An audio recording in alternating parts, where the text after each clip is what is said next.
অনেকেই আছে যারা আপনাকে রুদ্রাক্ষ ধারণ করার পরামর্শ দেবে, কিন্তু রুদ্রাক্ষটা আপনি কিভাবে ধারণ করবেন এবং রুদ্রাক্ষ ধারণ করার পর কি কি নিয়ম আপনাকে পালন করতে হবে সেই বিষয়ে কেউ আপনাকে বলে দেবে না।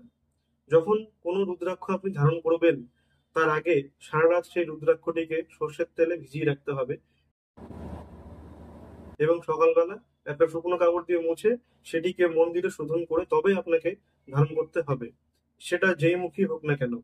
যখন আপনি রুদ্রাক্ষ ধারণ করবেন তখন কিছু বিশেষ নিয়ম আপনাকে পালন করতে হবে। যেই রকম রুদ্রাক্ষ ধারণ করে আপনি মাছ মাংস বা আমিষ জাতীয় খাবার খেতে পারবেন না। যদি আপনাকে খেতে হয় তাহলে রুদ্রাক্ষ খুলে রেখে আপনাকে খেতে হবে। খাবার খাওয়ার 1 বা 2 ঘন্টা পর আবার আপনি রুদ্রাক্ষ ধারণ করতে পারবেন। আপনি যখন বাথরুমে যাবেন তখন আপনাকে রুদ্রাক্ষ খুলে রেখে যেতে হবে।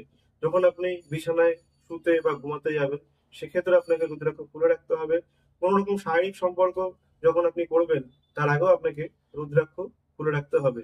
এছাড়া কোনো শ্মশান বাড়ি বা শ্মশান ঘাট বা হসপিটাল নার্সিং হোমে যাওয়ার আগেও কিন্তু রুদ্রাক্ষ খুলে রেখে যেতে হবে।